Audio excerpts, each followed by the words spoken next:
JJ the CPA here. Hope everybody's doing well. I want to get my camera the way it's supposed to go, and then we will pop on and start answering some questions. Hope everybody's doing well tonight. Here we go. JJ the CPA in the house. Looks like that's where we're at right now. Coach's Pit Barbecue, how are you? Doing more rubs going out tomorrow. Got restocked. Carrie, how are you? All right, so let's get going. We got Monday night, the big night in the city. And hopefully everybody's doing well. I'm going to pull you up over here. JJ the CPA here, September 21st, 9 days before the end of September, which means that we are heading into October, which means we're headed into election season. We got from tomorrow, I think, 6 weeks to go before we hit the election. We're hitting some gridlock, but some interesting things happen. If you caught my video over the weekend, I talked about that. I was going to visit with you about a few things that Amanda and I did over the weekend. Didn't know if you know that I've been immortalized at a place. Got some nice fan mail and fan posts. Amanda has started up her Instagram, kind of new level. We've had some new commercials come out for the book. We've got Coach with all kinds. So I'm going to get to that. Let me find the video. I am running this myself, and so let me let you know that in advance that I need to pull up the video where we're at, and that way we can get rolling. I can see who is here with us, and let's see. So hopefully everybody's doing well, and let's see, here we go, live, popping it out. Let me make sure I've got, yeah, look at this. I'm nailing it. I'm nailing it. Hope everybody's doing well. So Glenda, hello. Great to see you. And let me see, let me get this situated where then I can make sure, yeah, look at this. I'm centered. I look like I've got everything in order. Got my glasses on. Heck, that's me right there on TV, Mom. All right, so Glenda, Tony, look at Tony's in the house. Tony, how you doing? Good to see you. Tony had a great post for, I guess it came out a little bit ago. I somehow was just catching it. But Tony put a post up. He's got my koozie there with our book, Cracking the CPA Code. This right here is basically like this is a superstar right there. Tony pulled that out for just to say, man, I appreciate you. Tony and I were emailing over the weekend over a couple of things that we have an affinity of. I appreciated your email. Not feeling that well today, so I didn't get much replies going out the other way, and I just finished up my 12-week group that I'm working with, and we had a great discussion tonight. Kind of went right up to the wire. So for those of you that were here 8 on the dot, thank you so much for that. It's great to see you. And let's see, we've got Karen the CPA. Good evening. I just got my t-shirt, Toy Soldiers.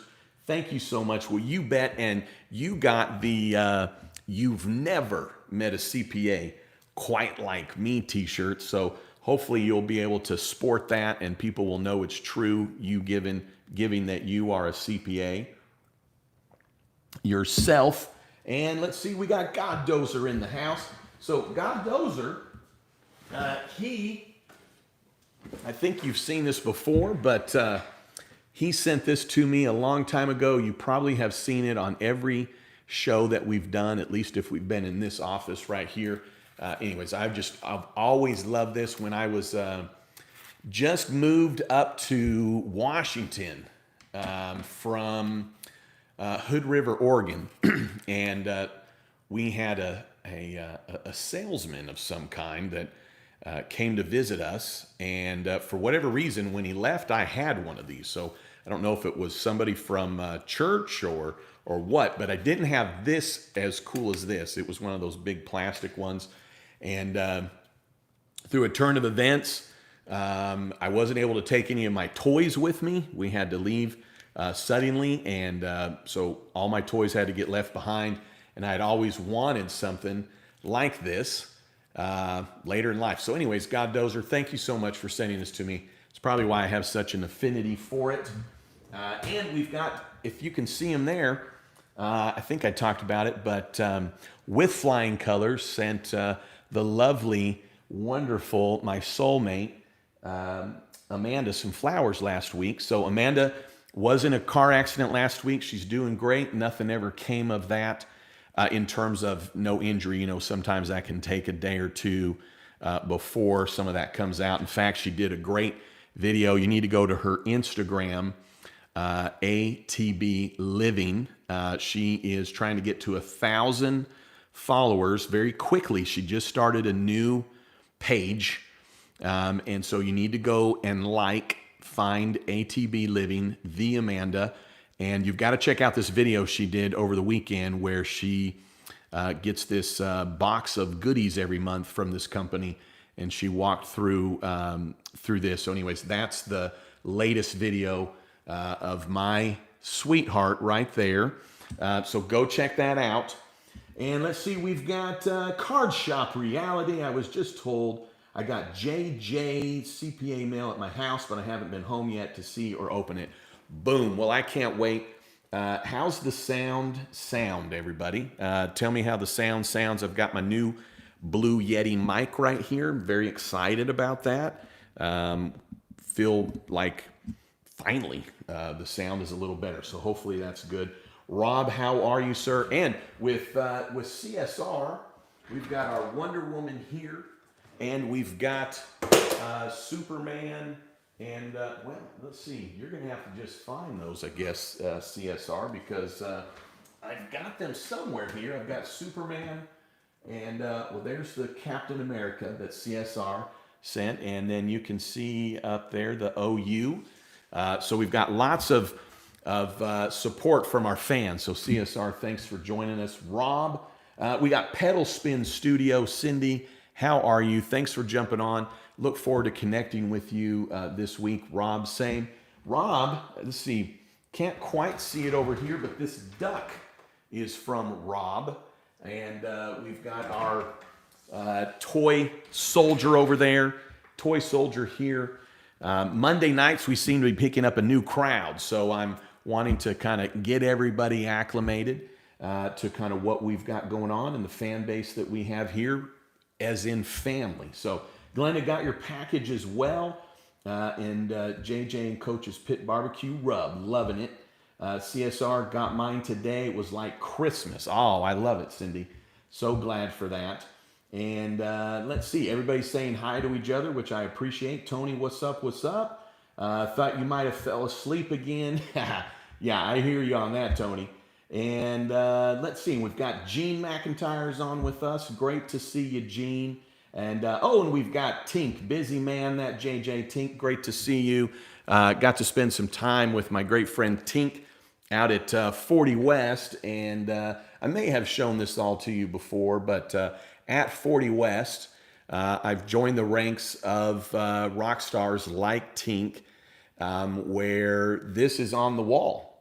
This is my t-shirt that they in essence framed, and it's on the wall at the entrance of our favorite place to go watch our favorite bands, live music, and they've got JJ the CPA on the wall. Who would have thunk? Kathy, how are you? Good to see you.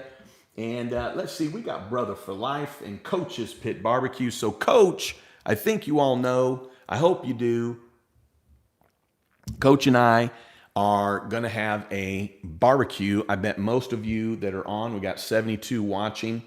We got 33 thumbs up. Perfect. I appreciate that.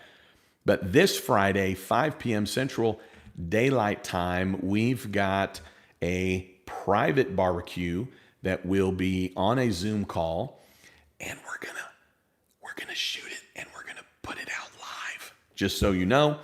But you want to be on the Zoom because you'll be able to interact with us, ask us questions about barbecuing. But to get the link to the Zoom, and most of you probably have, I think Actually, the count is around 56. So we're trying to sell 44 more of these. If you go to coachespitbarbecue.com, we put this together. I don't get a dime of it. All the proceeds go to help Coach. Coach is a combat veteran that served in Iraq, and he has been responsible for our safety. And so this was a way that we could give back to Coach's Pit Barbecue. He served for 11 years in the Army.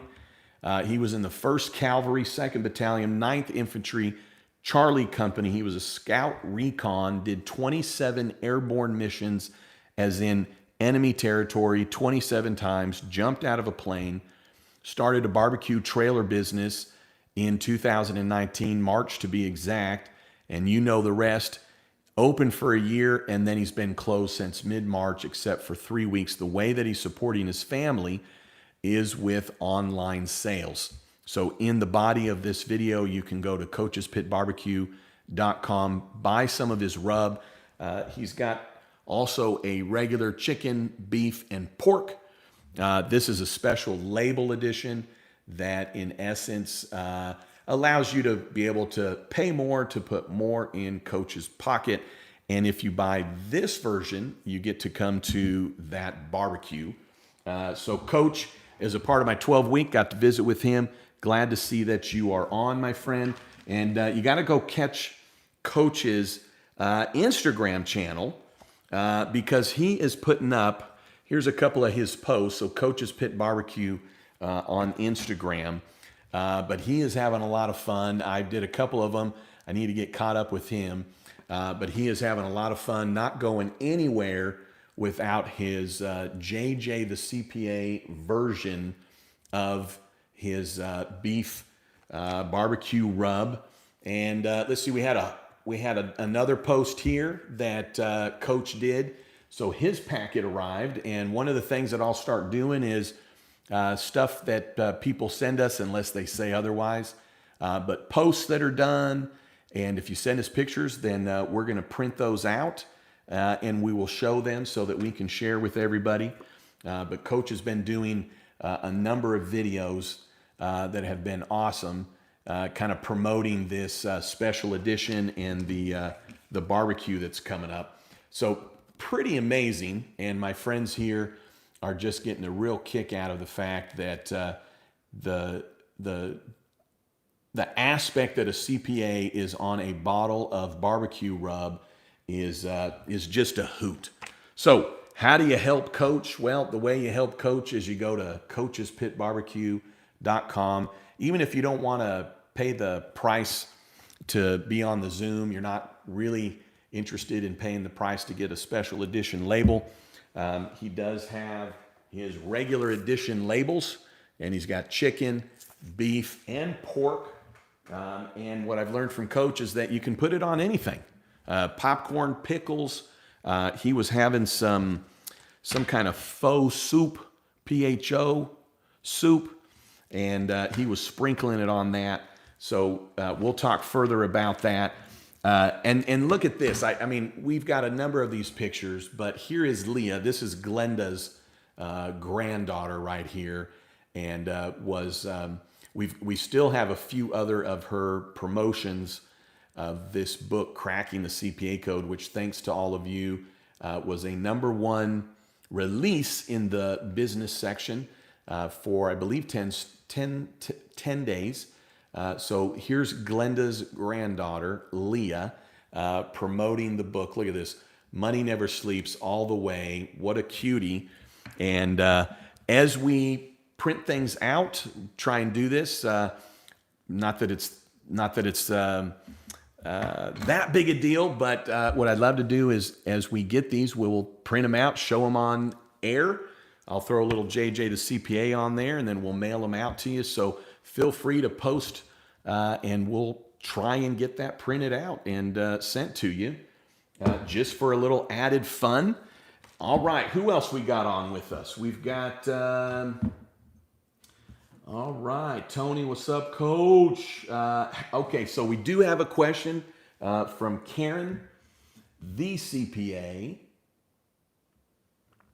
how do you calculate the defined pension contributions based on employee salaries for the covered period for forgiveness application, usually done at year end based on salaries. So Karen, what I've done with that is, it is I think, really only the percentage of the employer match that is being included. I have read some articles that have indicated that, you're doing the defined benefit, that it can be included.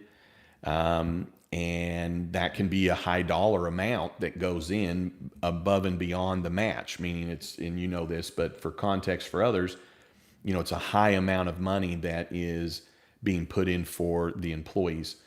So even though it's paid at year end, my interpretation is, though, that would need to get paid in during the covered period. So paid and incurred. We know that it can be incurred and paid after the covered period. But in my opinion, if it's going to be paid next year, I don't think it would fall into it. They would need to pay actually into the defined benefit plan, either during the covered period or soon thereafter when the covered period ends. And in my thinking, it would be based on the prior year. Now, of course, for the owners, it only can be based on whatever prior year's was for the owner's portion, divided by 12 times 2.5 period. If that happens to be more that went in than would qualify this year, then I guess it would be a reduction. But in terms of, well, how do we know what that amount is, given that it's not usually calculated till the end of the year? I think it's going to have to be a guess to some degree. And it will have to be maybe based on something from the prior year, because my interpretation is that someone would not be able to wait till next year to pay it and then get it included in the payroll costs. So if you have someone that's running close on that payroll and needs the retirement in there, then they're going to need to do a little bit of this, maybe get with that third-party administrator, get an educated guess to it to be able to put the money into it. But then if you do have somebody, of course, that has plenty of payroll, then you wouldn't need to worry about that, of course. But I know probably what circumstance you're talking about. So that's a real long way of saying is, I think it's a little bit of kind of, guessing on closely what it's going to be, an educated guess that is somewhat based on the prior year, and then getting that money in. The adjustment would be as if ultimately that was too much, it wouldn't be able to be included. So yeah, it's a pickle on that one. Obviously easier if it's just a match. All right, getting the good questions from the CPAs. All right, and then my man Tony got his rub on Saturday, which I appreciate. And Tony and I were talking this weekend about some things, which we had some fun doing. And let's see. Oh, Darkwater Megs, thanks for letting us know about the rain delay. Was thinking YouTube was having a problem. And let's see. And we've got right here, per usual with Darkwater Megs, right there on set. I always have to look at it, my friend. The Megalodon Shark's Tooth. So appreciate that. And then let's see, we've got Ola and Glenda, and I'm a little bit behind. Here we go. Many chickens will be rubbed tonight. We got Gene and Pedal Spin. Did that sound weird? Cindy, it did sound weird. I think I'm behind right now, but it did. We all know who you are, so you're in good shape there. All right, we've got Carry On and Marianne. And let's see, and Nico151, Valerie Clark, how are you doing? Good to see you. Thumbs up for the yellow shirt, not the yellow pants. That's right, I got my tan. We got Greg on with us, Roll Tide, hope everybody's doing well. Blue Line Tax and Accounting, hello, hello. And we got 6 more weeks of political ads, yeah, no doubt. We got Brent Richards, what's up? Good to see you, Brent. And we got Stacy on with us. So Stacy's daughter here, we got this fabulous video. We are wanting to get through the campaign to help coach. And then we were going to circle back. I'm doing a seminar series related to cracking the CPA code. I know some have said, hey, can you tell us more about the CPA code? So that's to come. It's kind of a rollout leading into a series. But we've got Stacy's daughter that put together this really cool video that we can't wait to share, talking about being a superhero for being a CPA. So we really appreciate that, Stacy. And then we've got Serena. Hey, long time since I've joined. Serena from New York. Great to see you. Duval, what's going on? Great to see you. And oh, we just had to shoot down. All right, so reading these out. Thank you, Jason says the mic looks classy. I appreciate that. We've got John Jasper on with us. Everybody's saying it sounds great. Let's see. Want to make sure I get back to these questions. Let's see. Good. Let's see. So facing. Oh, we got Dax on with us and Karen and Tim. Good to see you. And G Duke, love the shirt. You and Amanda sent. This channel is amazing. Well, thank you so much for that. I'm glad you got it. Thanks for hopping on with us. Send us, if you'd like, send us a copy of it or a picture of it. We just got this from Maryland's Tax. She got this, did a nice post on Instagram there with the shirt and the note. So we appreciate that. And oh, and then we got this as well, which is pretty cool right here. We got another picture there with both of my books and the t-shirt. Come on now. And my brother, Mike, out of California, bought my book, which I very appreciate, and of course then sent a pic to me. And let me see here, make sure, let's see. So Amanda's telling me that I need to move the laptop towards the mic because your sound is lower when you turn away from the mic. So we'll do this. Let's see how that works. And let's see. Okay, so finally got it. And let's see. So Karen's, great to see you. Greetings from Texas. And we've got Tony, the Godfather, is on with us. Does that sound better? Yes. All right. And then, oh, we should tell you this. Tink has a show over on YouTube, and or he has a channel on YouTube. And I can't remember it off the top of my head. Tink, you can put it on there. Tink is a rock and roll star. He's also smart as a whip. He's a drummer, a guitarist, a singer. And he's in our favorite cover band called Stain the Skin. But he puts on a show every Saturday or Sunday and can do video and multiple angles. So what he had told us over the weekend is that he wants to come and help us produce a show maybe once a week, or at least get us off the ground and running. So that could be something. So we're going to go from better sound to a little better picture to maybe a different grade level of show, which would be just awesome. Okay, and let me see. I want to make sure if there were any questions. Who doesn't love passive activity losses and at-risk rules? I hear you, John. And let's see. Big bump in audio quality. And we got Ron 33602. Appreciate your advice, JJ. It's been very helpful. Keep up the great work. Thank you so much for that. And let's see. We got Mary Cooper. Amanda is with her son on Monday nights, and so she is not with me. We decided to move it to later. I've got my Monday night group, which is the YouTube family that I'm their CPA here for 12 weeks. And so if we go later, Amanda's not with us. Maybe if it hurts ratings, we'll have to move it back to the earlier because it is definitely a different show without my honey.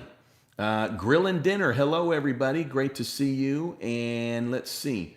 We've got Joe S. Hey, JJ, has your PPP issuer asked you to show forgiveness yet? Mine, Wells Fargo, has not. So Joe S., the banks seem to be really wanting to lag on accepting the applications. And part of that is I think they're assuming we're going to have some automatic forgiveness. And I think banks are not wanting to do any more work than they have to. And, can you blame them? But at the same time, I think that for those that are self-employed, you can put in the forgiveness application at any time. The EZ is going to guarantee EZ forgiveness. I don't know that the automatic forgiveness will be much above probably $21,000, given that the self-employed's maximum forgiveness is $20,833. But there are even some banks that are accepting the applications if you got the loan before June 5th, but not if you got it after. I think there's a lot of inconsistencies there. I'm personally telling my clients we're just going to wait until the next stimulus package comes out just to see if there's any automatic forgiveness. Again, I don't think there will be any, and if there is, I don't think it'll be above 21,000. But if they come out with PPP 2.0, I think that will complicate the process of forgiveness, and I think that they may create a kind of an application of asking for forgiveness if you got 1 and 2. So for a number of my clients, if they're going to qualify for PPP 2.0, I'm indicating let's also wait and see if that actually even comes to fruition, so that if they have some kind of consolidated, that's the word I was looking for, if they have a consolidated forgiveness application for PPP 1 and PPP 2, which hasn't come out yet, that might be a reason also to wait. So you do have 10 months from the end of your covered period to be able to apply. I know that there is some angst that people want to just get it over with, but really from my perspective, the rules have gotten more clear, number one. Number two, it's gotten easier to achieve forgiveness. And with the 24-week period, I think the government, the SBA specifically, is trying to put together procedures that putting together the ability to be able to get that full forgiveness. And so if you're going to get full forgiveness, I don't know that there's really a hurry and do that. The other aspect in waiting, although I don't think if you put in forgiveness before we know the final answer on this, it makes an effect, but I would like to see if Congress would better comment on the IRS's interpretation that PPP funds forgiven are not going to lead to a tax deduction for what the PPP funds were used for. Meaning, if you spent money on payroll using PPP funds, it should get forgiven, and therefore if it is forgiven, that payroll is not going to be tax deductible. That's what the IRS is saying. I think that is correct. Even though it's not a popular answer, I think that's correct. I think the IRS took a position on that, which is consistent with its position on federal grants since the beginning of time. And for them to take a different position on PPP, I don't think is in their authority, although many are interpreting the CARES Act to indicate that PPP is not income, therefore it should have no tax effects. Well, that's true. It is not income. But when someone receives a grant, whatever the money is used from that grant, you don't get to tax deduct those expenses. Now, that is creating an adverse tax effect. So there is a minor thought process that if somebody waits until next year to get their forgiveness, then that may be pushing the tax effect to next year, as in 2021. I personally don't think that'll be the ultimate situation. I think the IRS will indicate that if you achieve forgiveness, even in a later year, the expenses that were then used from the PPP funds will be the ones that will be non-deductible in the year of that expenditure. Now, I know that some will argue, well, if it's a loan until it's determined to be forgiven, and therefore it's not forgiven until next year, then on 12/31 it's a balance sheet item, and therefore it's not income, I think is trying to make a position on something that the IRS has yet to take a position on, and I don't think it'll be a correct one. Really, my community as a CPA was completely off base. I was actually completely shocked that CPAs were and EAs and tax professionals were shocked that PPP was not going to lead to tax deductions. I was telling my clients that before the CARES Act became law, in the hours leading up to it. I knew that we would not be able to deduct those expenses. So the same people that are making an argument that it shouldn't be taxable, that are also making an argument that it can then be to next year, I don't think are making arguments based in fact. They're making arguments based on speculation that I don't think will come to fruition. I don't think the IRS is going to allow us to kick the can on expenses that incurred in the prior year that led to forgiveness. So at the end of the day, though, I just said all of that. I don't think it hurts, though, for my clients to achieve forgiveness next year, because if the IRS ultimately allows us to have an option of what year this has a tax effect, well, then I gave my client that option. So even though I don't think the IRS is going to get overruled, meaning I think it's going to have a tax effect, as in those deductions will not be deductible, and even though I think the IRS will ultimately say, no, it'll be a tax adjustment to the year in which the PPP funds were used, which makes sense to me. That's a cash method. That's a cash basis method in my mind. Even though I don't think they'll allow us to kick the can, to give my client every option until the IRS fully explains all this, I'm telling my clients, let's just wait. There's really no harm in waiting. I don't really understand the angst. I don't really understand why there's so much stress on, well, I just want to get the forgiveness application done and over with, other than you're just maybe not understanding the process, or you're concerned that you're going to get questioned on it or audited. So at the end of the day, don't worry about it. It's going to all work itself out. And usually the clients or the people that are most concerned about it are usually the ones that shouldn't have any concerns. They're doing everything perfect and right. And they really should take a deep breath because they're doing everything correctly. All right. I'm going to pop back over, but Amanda and I had a great weekend. We checked out a new restaurant here. Let's see, Grandmother's Granny's Breakfast or something like that. I can't remember the name of it. But anyways, we had a great time. We got to meet Granny, got our picture taken. We went out also over the weekend and went to Mickey Mantle's. So I'm from Oklahoma. Mickey Mantle's from Oklahoma. Mickey Mantle's has a restaurant that's in downtown Oklahoma City. It's across from the baseball stadium that's in downtown. The great thing about Mickey Mantle's is that they have a bar that allows you to smoke cigars in it. So we went and I was able to enjoy a cigar, and we had a steak dinner, had a great time. And then it was just the weekend of celebrating. I think we just were very excited about the book and some other successes that have come along, including Amanda's new page on Instagram. So Saturday, during the day, we went to Burn. It is a Rocky Patel cigar lounge. And Rocky Patel is a cigar manufacturer. I mean, he makes cigars. It's a dude.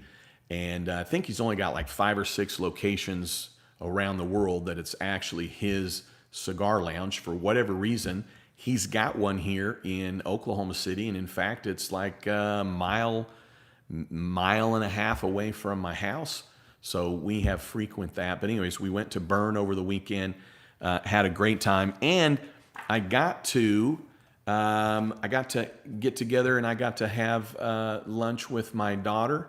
This is Chloe here. So went and had lunch with my daughter, and we were celebrating her getting a couple opportunities related to dance. She just graduated with her dance degree here in Oklahoma. She is teaching a dance class at Oklahoma State University, D1, which is a huge, huge honor. And then she's also teaching a class at Ballet Oklahoma, which is a huge, huge honor, professional group, and also teaching classes where she graduated from, as in growing up, and also at the university where she graduated. So she's picked up a lot of dance opportunities and classes. Because of COVID, she wasn't able to continue on. She wanted to get her master's, which she'll do hopefully next year, assuming that everything works out. But she's got a lot of opportunities. And so I'm not going to tell you about the opportunity that she potentially has, because it'll be like heard all the way to Russia. It's a major, major opportunity. There's been a major shift in a great way in the ballet community.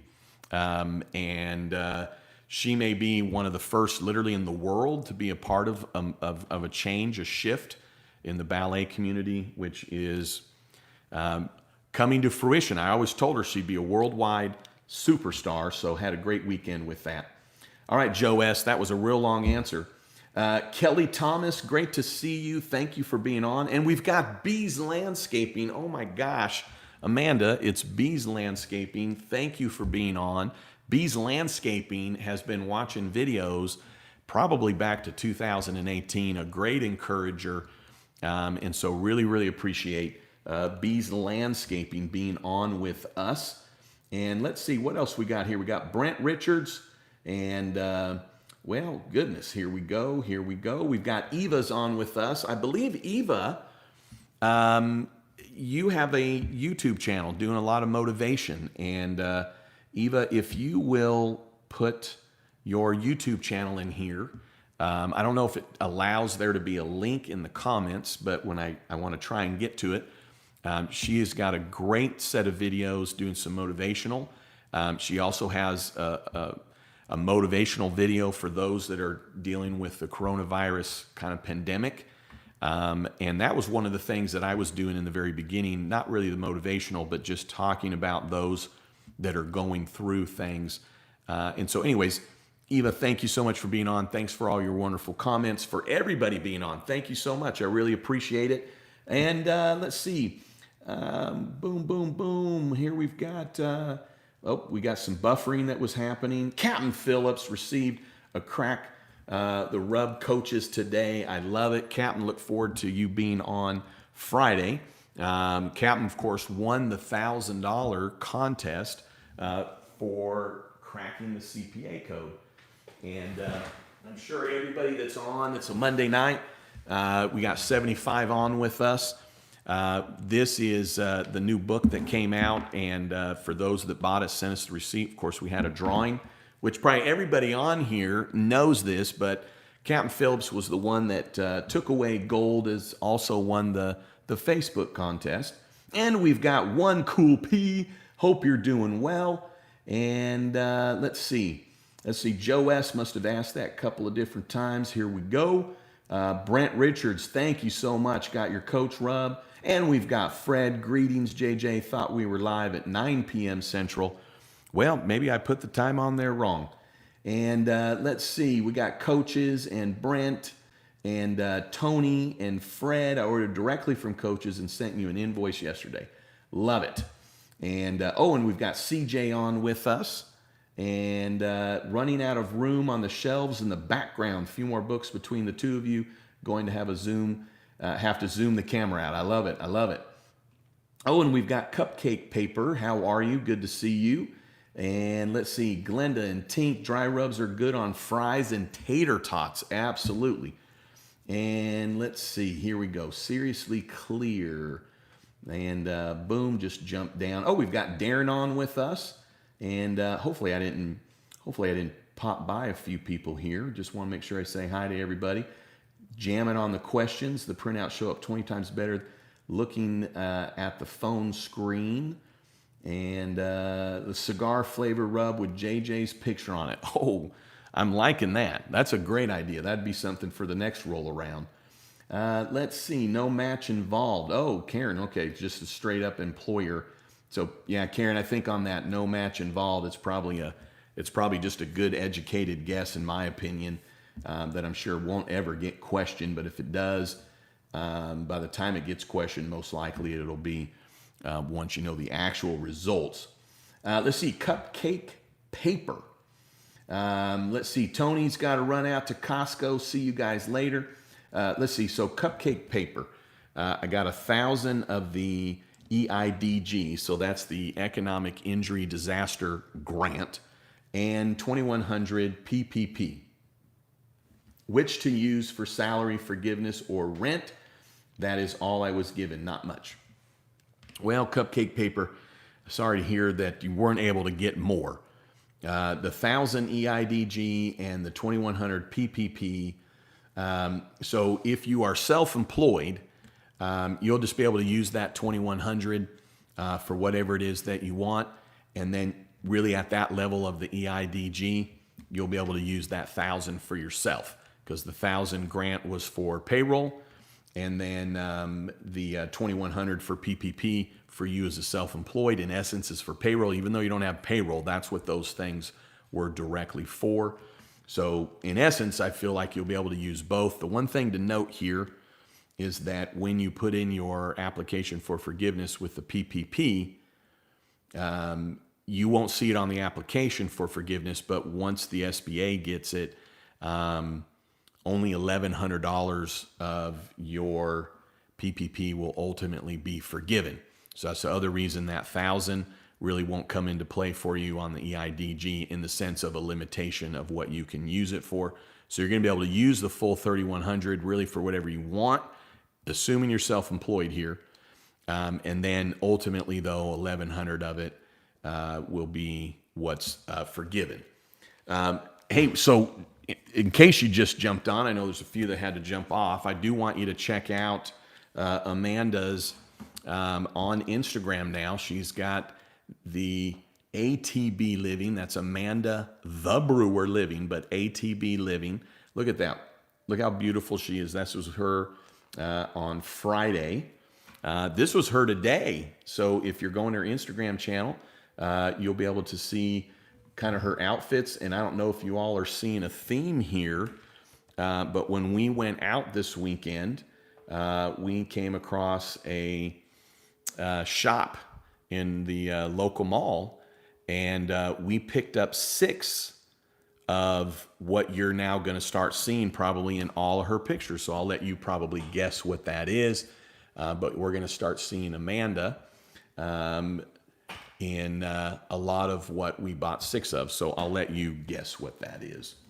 All right. So, and we've got Darren with us, and we've got Solda, and let's see. Don't forget I'm a bassist too. Oh man, Tink can just do it. Tink's a one-man band. I mean, just jump on drums, bassist, guitar, and sing. Tink, I'll say this though. I'm assuming that if someone can play guitar, they can play bass, right? How hard can it be? Now, don't tell Danny I said that. I'm just kidding. Let's see. All right. Big ratings drop in the 12 to 82 demo. Okay. And okay, so Tink McGathy is where you'd want to go and take a look. Got to take my son back to his mama. Love you guys. Thanks for the plug. All right, we got the Hillbilly. If you wait 10 months, do you have to show the income from PPP this year? The Hillbilly, how you doing? Good to see you. So the interpretation really, I think, from my community, the tax community, is that in the year of forgiveness is when you would, in essence, recognize a reduction in expenses. I don't think that'll ultimately be the case. And the reason why is if you just, in my opinion, look at the overall theory of the tax law, there's somewhat of a basis in my mind for cash basis, which is it's the year in which you spent the money, you got the money, that you would then be recognizing it in that year as in a reduction. But for my clients, I'm saying, well, maybe we wait long enough that the forgiveness comes next year, and then we at least have the option. So that's my thought on that, Hilly-Billy.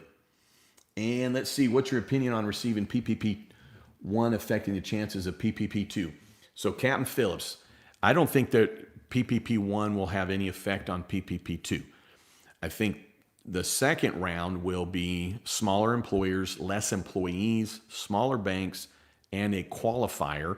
But I don't think whether you got 1 or 2 will make a difference. I'm sorry, if you got 1 will make a difference on whether or not you get PPP-2. I think as long as you're meeting the qualifier, then I think you'll have the money be available on PPP-2. So Gast, when is the second 1,200 coming? Boy, I tell you, it seems obvious that it should be coming.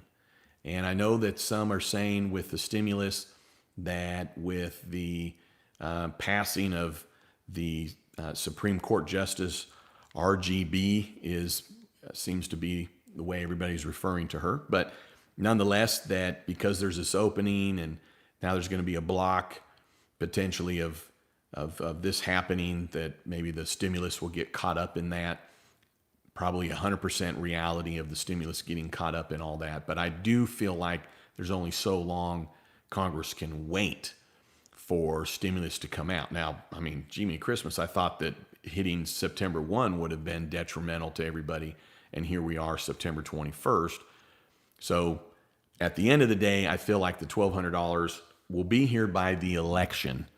Although Senator Mitch McConnell, the Senate Majority Leader, indicated that he thought potentially there wouldn't be a deal struck until after potentially the election, which that seems pretty unlikely to me. But nonetheless, I don't know if that was a tactic for negotiating. My guess would be, which just sounds ridiculous, but my guess would be probably at the end of October. Now, I know CSR and I had a bet, and I think it was by Halloween that we would have the $1,200. But I am hoping sooner rather than later. Oh, and CSR says this right here: $1 bet with JJ on the 12 Hyundai. I have it not passing both houses or Congress. JJ has it passing. Oh, I thought we had a date set with that CSR, and I know that CSR does want to lose. I think you're going to lose that bet. Yes, Glenda, I think that's true. And then if he loses the bet, he gets $1,199. That's absolutely the case. We all want forgiveness in this world, Gas says. Okay, yeah, Granny's Kitchen. Boom, boom, boom. Oh my gosh, CSR, Mickey Mantle cards in the future, mailing down the road at some point. Wow, that would be huge, CSR. And let's see, Stacy says, cute pic, damn. Let's see. Oh, and then we've got John Jasper, Ken Schedule C, sole proprietor, LLC, flooring retailer, elect cash basis if gross proceeds below 25 million, like flow through entities. I believe yes on that, John. Absolutely. And let's see. We've got Abed Mahmood. Jiminy Christmas. Nope. You are right on time. And I'm a Jensen star. I love it. Talking about going through things. I might end up living in the jungle in a month or two. As you know, I didn't receive any governmental assistance getting stuck in another country. Jiminy Christmas. Well, I hope that is not the case. If you are out of the country right now, hopefully you'll be back. Gordon Newman, hello from Tennessee. How you doing, Gordon? Amanda and I were out several times in the latter part of 2019 and early 2020 doing some tax seminars to great CPAs in Tennessee. So we loved it there. We got to actually be downtown and got to eat, I guess, a late breakfast, middle of the night breakfast, because we got in so late at where, they say the birth of rock and roll, which would have been Sun Studios. And so anyways, thanks for being on. Great to see you, Gordon. And Blue Line, thank you for sending all the goodies in the mail. You bet, Blue Line. I appreciate you. Let's see, the Hilly Billy, yes, got the gift. Really appreciate that. Carrie, hats. Miko, 151. JJ, what are escalated unemployment benefits, and can a gig worker qualify for them? So I haven't heard the term escalated unemployment benefits, but the gig worker is eligible for the pandemic unemployment compensation. The pandemic unemployment assistance was the $600 that ran out at the end of July. However, for those that didn't get it yet, but then did qualify, there are some that are still getting it paid, not paid past July 31st as in benefits after July 31st, but as in they qualified during the period when PUA was being paid out. And for whatever reason, the state hung it up, or the state didn't get it paid out, and people are finally getting it paid out. So to be clear, it's not that PUA is still available as in the weekly benefits, but if you did qualify, then you can put in application. Now, I don't think if you've not put in application, you would be able to get it at this point in terms of the PUA, but you need to go to your state and see. As it relates to the Pandemic Unemployment Compensation, the PUC, that is still payable. It is a federal benefit, and in essence, what that is that it's to help maintain the unemployment that was being paid out to the state for 13 weeks longer than what the state normally pays out, but it would only be at whatever the state pays out. Another way of stating that is that if the state is paying out the state unemployment and it's run its course, then this federal program kicks in to pay that same amount for another 13 weeks. So it's not in addition to state unemployment tax. And then with the pandemic emergency unemployment compensation, that's what allows somebody to get the 39 weeks. But yes, the gig worker is included in the pandemic unemployment compensation. So the pandemic emergency unemployment compensation is what's covering you, but it's not going to be the $600 a week for any weeks that you qualify past July 31st. But here's the real answer. Every state is different. So you need to go to your state unemployment agency website to see what you qualify for, apply. And what I've heard in a lot of states is that you're having to apply for the regular unemployment. And when you get denied for that, then you apply for the pandemic emergency unemployment compensation or the pandemic unemployment compensation. There's actually these different programs. There's PEUC, there's PUC, there's PUA, and then there's the FEMA.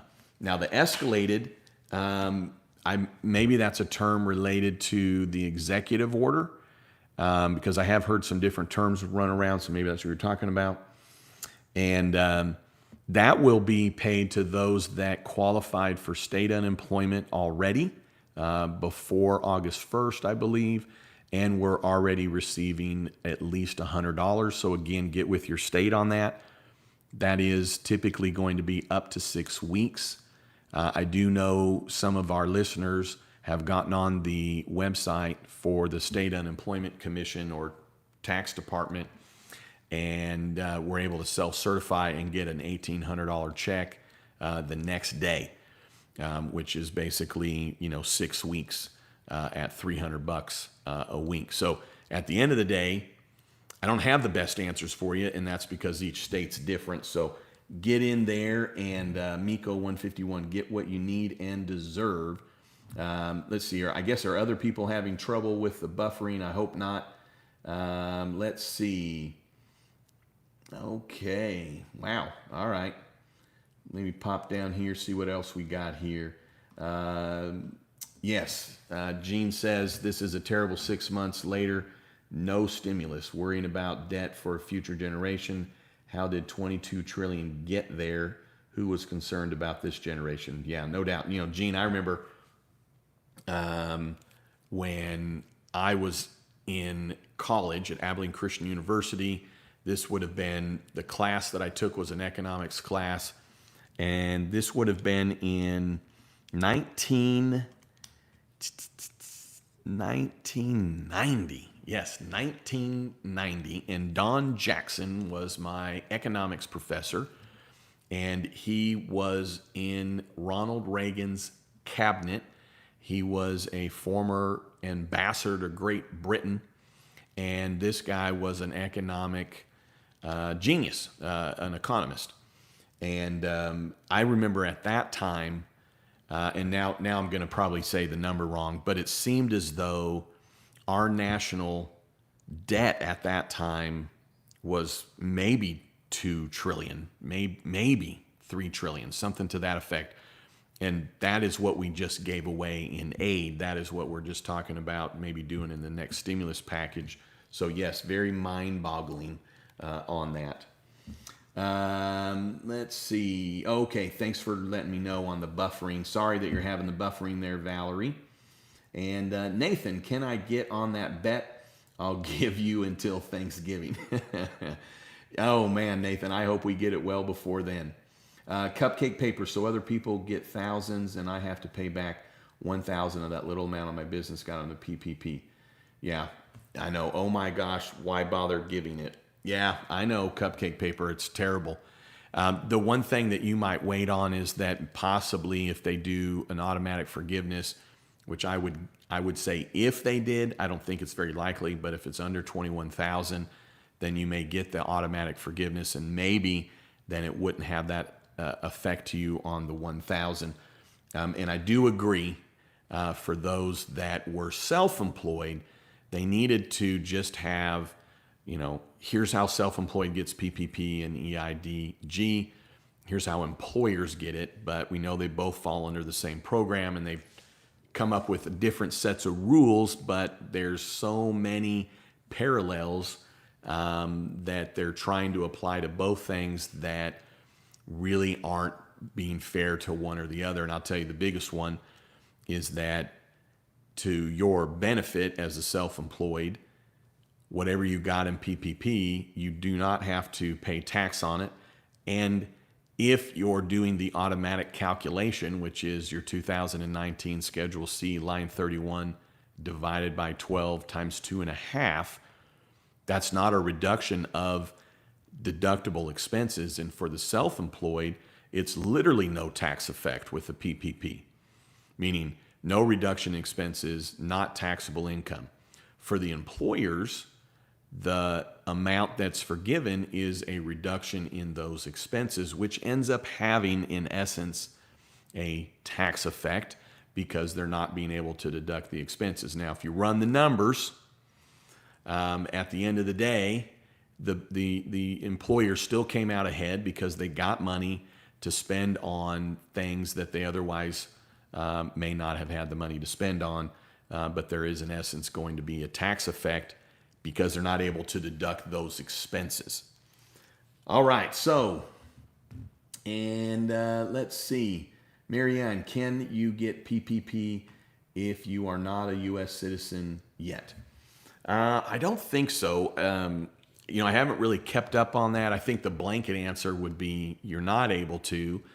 It seems like there's some minor exceptions, and it does seem like we've had some that have gotten on the show with their questions or their answers or in emails, and they were in circumstances where they got the PPP, but they must have been in some kind of transition. So I would probably say the default is no, but the thing to note is that PPP is not available anymore. The program ended August 8th, and I'm assuming whatever rules there were to get PPP 1 will be the same for PPP 2.0. But they do make it, I think, if you were to look through the application, I do think that it'll be made clear who qualifies and who doesn't related to that. I just never got into the weeds on that. So, well, hey, I did also want to let everybody know we've got our good buddy here, Justin McAuliffe, CPA, JMac, that was talking about my book this weekend, which I really appreciate. And I'm sure that you, if you're on, you've probably picked this up. But, basically I wrote this book, Cracking the CPA Code, starting in, I've probably been talking about this book here for at least 5 years. I've just talked about it. And then in 2018, at the end of the year, I started writing it, and then wrote a bunch of it and was getting near to completing it. And then the pandemic hit, and then I finalized it and kind of expanded it and made it more than what it was originally and got it published here, I guess, almost about 3 weeks ago.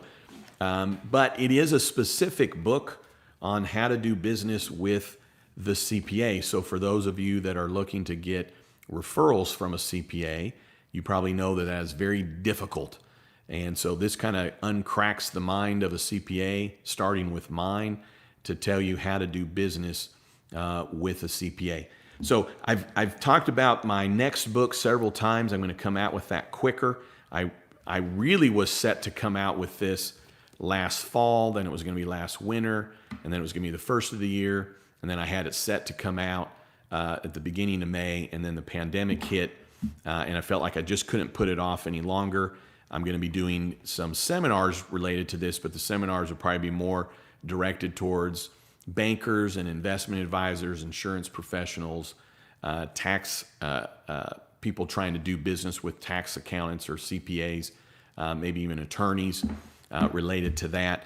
The next book, I think, will be much more applicable to all of my YouTube family and friends and subscribers, as it's going to be basically summation of a lot of what I've been talking about in my videos, which is seeking safety coming out of a disaster. And so I do want to write it in a way that it can be used even in the future for those that maybe, in future years they're having, whether it's a disaster because of divorce, disaster because of a, tornado, disaster because their employee left and took all their business, or just some other kind of financial set of setbacks.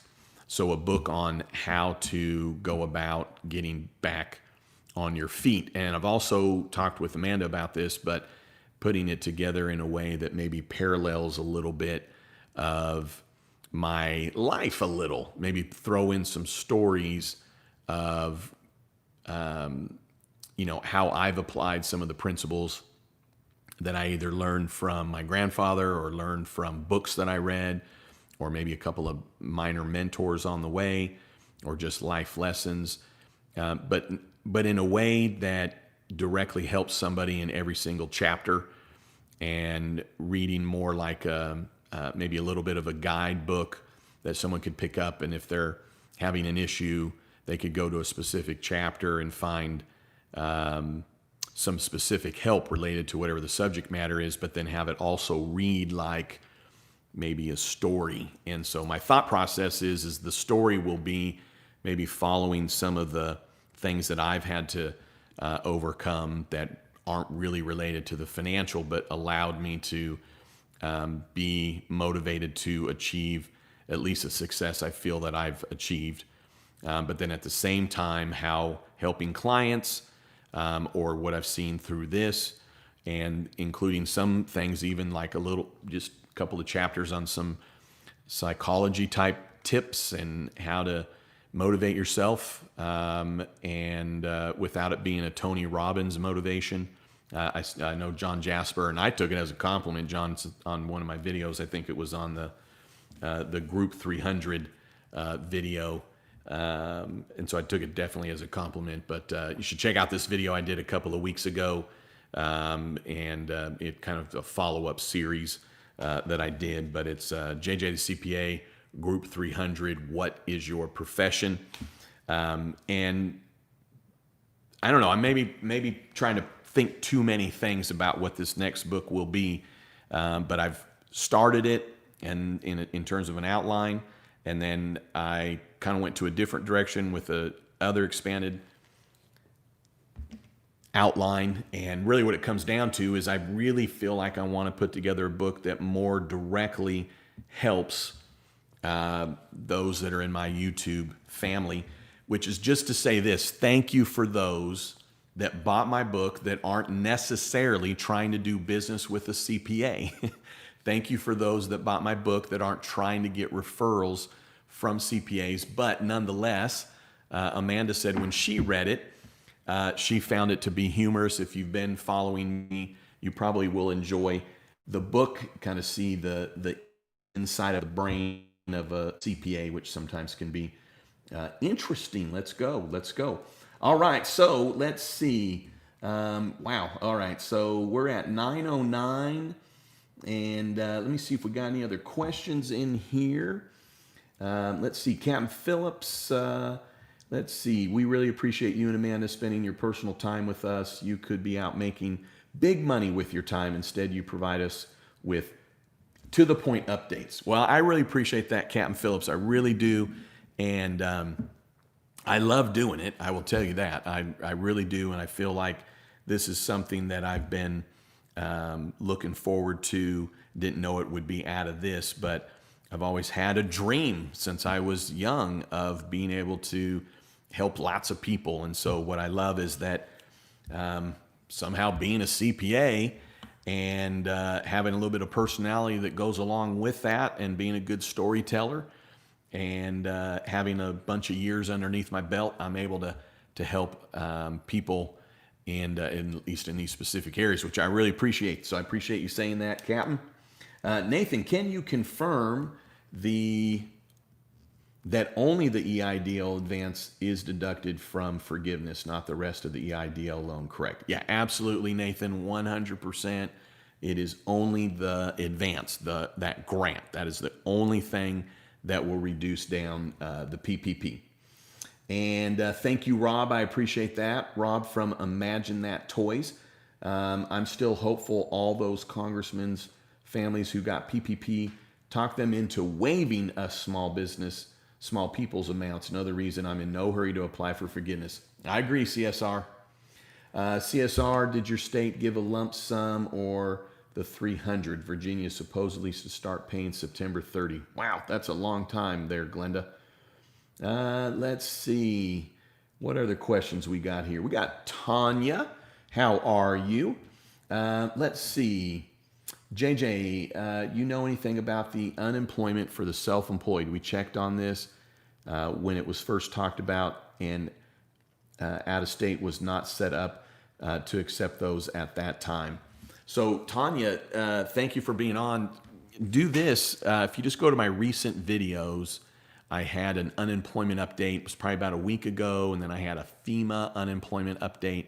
And in the body of those videos, I have a link to the to FEMA. I have a link to the, I guess it would be the, it's a website that the Federal Labor Commission put together. But the point is that it'll take you to a link that you can find your state. Now, here's why this is important. This is why I've been encouraging people to go to this link that I'm providing, is that the link then that's put together by the federal government doesn't just give you a link to the state unemployment website only. For most states, it's giving you a link to understanding that state's unemployment, to the regular unemployment site, to the pandemic unemployment site for that state.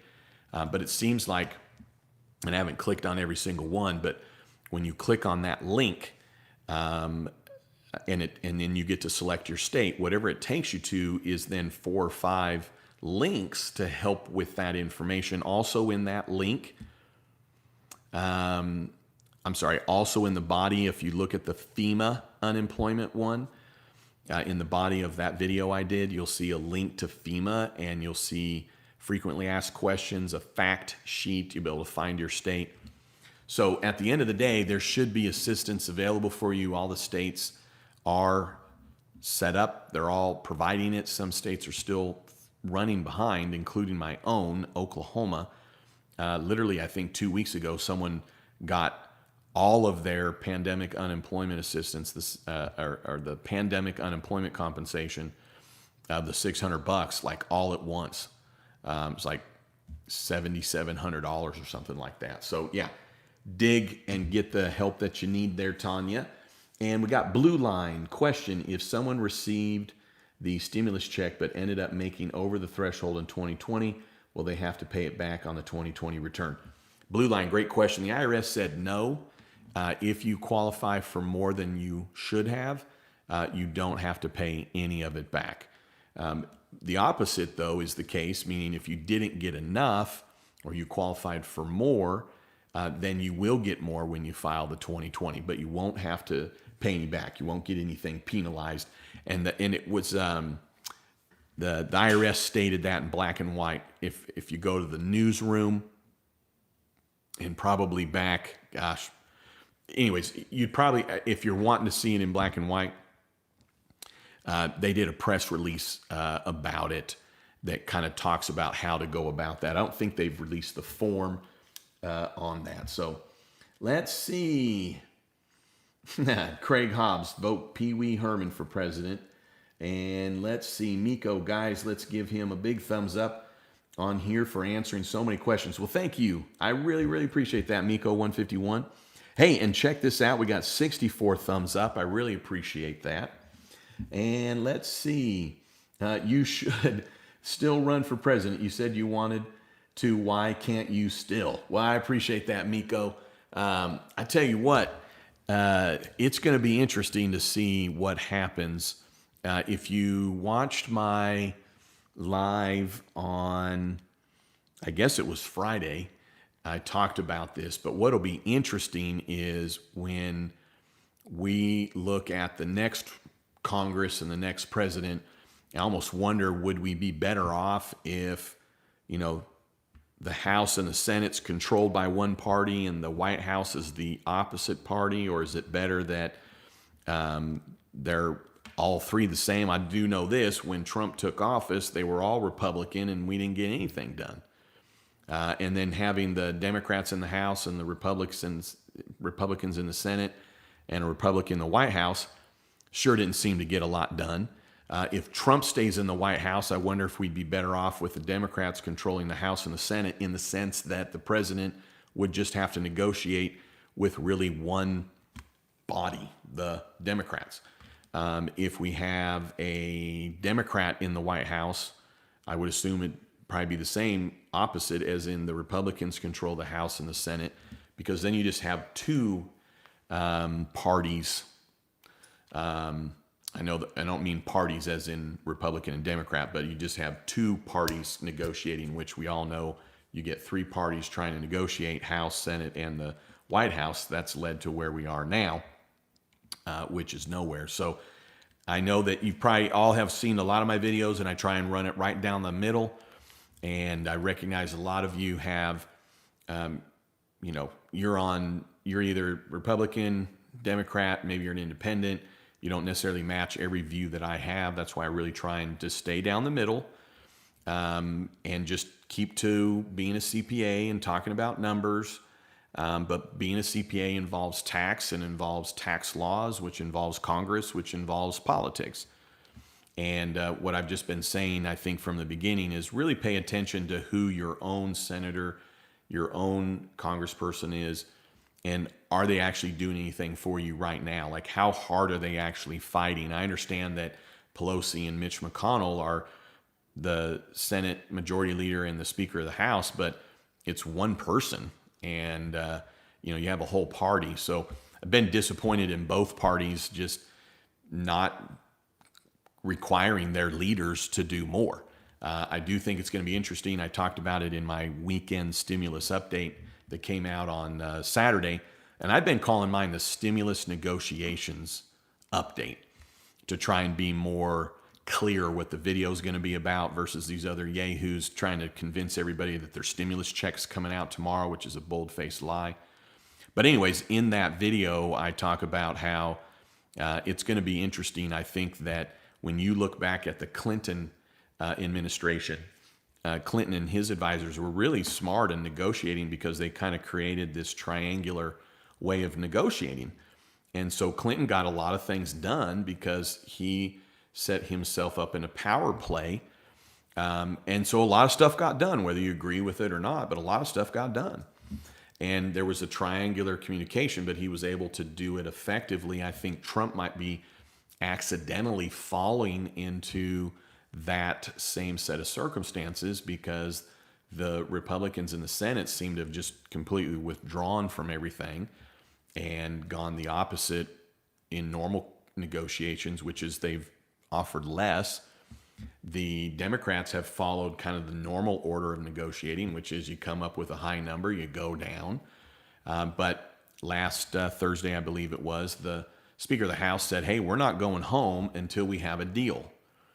So that sends a real good signal. The Republicans, unless they did this afternoon, I didn't see it, haven't said anything like that in the Senate. And then you have the president that's saying, hey, I'm never going home. I live here in D.C. Let's get a deal. And guess what? I will get the Republicans to go up in their number. So if you have now a circumstance where Trump is going to come out smelling good, this has created a perfect storm where he probably is, in the sense that his own party, the Republicans, have gone, out in left field with a low number. So Trump's going to be able to get him back to the table. Even if Trump didn't bring him back to the table, the perception is going to be that he did. And even if Trump had nothing to do with the Republicans coming up in a higher number, which seems like they'll have to, he'll get credit for that nonetheless, because the Republicans simply aren't doing anything, in my opinion. So then when they start to do something, you have Trump that's going to be able to say, hey, we'll see, look at, finally got the Republicans to come up. We finally got a deal. I'm sure that isn't necessarily Pelosi's thinking when she said, hey, we're not going to leave D.C. Until we have a deal. But we're going to see probably a very unlikely, what would you call it, alliance between a Pelosi and Trump. Now, I don't think they're going to ever call it an alliance in a million years. I think they aren't interested in trying to help each other per se, but sometimes you can get political enemies and now put it on a battlefield. You might have somebody going into that battlefield and they are enemies, but you get them both in the same foxhole, and you're going to be seeing that they're going to have to align if they want to survive and get out of the circumstances that they're in. And that's what we very well may see. So, well, hey, speaking of things like battle, we're going to be probably wrapping up here, but I do want to remind everybody that I'm asking everybody to help. And I bet if you're on with me right now, which we have 93 of you, thank you for joining us tonight. But if you're on, you probably already aware of this. I think Coach indicated we're actually at 56 of this being sold. So the reason that I asked Coach to put this on his website and sell it at coachespitbarbecue.com, I've got a link in the body of this video, is so that you can help a veteran who's helped us. He was in the Army for 11 years, and he's disabled combat veteran. So he doesn't tell anybody he's disabled. He gave his knee and his ankle to this country. But he was in the 1st Cavalry, 2nd Battalion, 9th Infantry, Charlie Company. He was a scout recon, 27 airborne missions. He was in Iraq. He was in Ranger School and wasn't able to complete because he went to Iraq, got injured, and wasn't able to complete Ranger School. This is somebody that wanted to be in service for 20 years. After 11 years, he had to take an honorable discharge. He actually went and fought it, of all things, and said, I don't want to leave. And they said, well, we appreciate that, but we are discharging you. And nonetheless, he went and got his degree, went and got a master's. He was a special education teacher, a football coach. And in March of 2019, he opened up his own mobile barbecue trailer business. He's in California. And so you probably know this, but California, other than 3 weeks, has been closed down for his kind of business since mid-March. So he normally sells maybe 3 of these a week, 3 or 4 of these a week. In fact, more what he's actually selling is his dry rub here. But he has a chicken, which is $20. He has a pork, which is $20. He has a beef that is $20. Even if you just bought one of these, it would be greatly appreciated. Help him out. If anything, he also knows people are behind him. I set the price on this one, and the reason for this pricing is to really help out Coach. He has done a lot for us. He's a hard worker, to say the least, and I really think highly of him. I've gotten to know him personally, but this is a way. So the reason that you want to buy this as well is you get to be on a barbecue with us. We're going to do a private barbecue on Zoom And when I say private barbecue, I mean you'll be on the Zoom call with us if you pick that up. So we're going to be doing that Friday. So we need you to buy your rub, let's just say by Thursday. So we'll be doing some additional promotions on this, just having fun on Instagram. So we're hoping, my goal was I wanted to sell 100 of these for him. I don't get a dime of it. It's all for Coach. So for those of you that have bought, God bless you. I know With Flying Colors sent some extra. Clay sent some extra. So we really appreciate everybody. All right. So let's see if we've got any other questions. Let's see. Oh, Duvall's back. Battery died. Let me see. Oh, we got some questions here. Hey. Let me see. Get to these right here. And let's see. Oh, Cupcake. I can't afford a CPA. I use a tax preparer. Wish I could afford a CPA. Well, I tell you what, there's a lot of great tax preparers out there that aren't CPAs, EAs. So if you've got a good one and they're helping you, asking you questions, following up, seeing if you have, any additional deductions, then you probably got a good one. Let's see. Busting through here. Thank you, Valerie. Love your stories.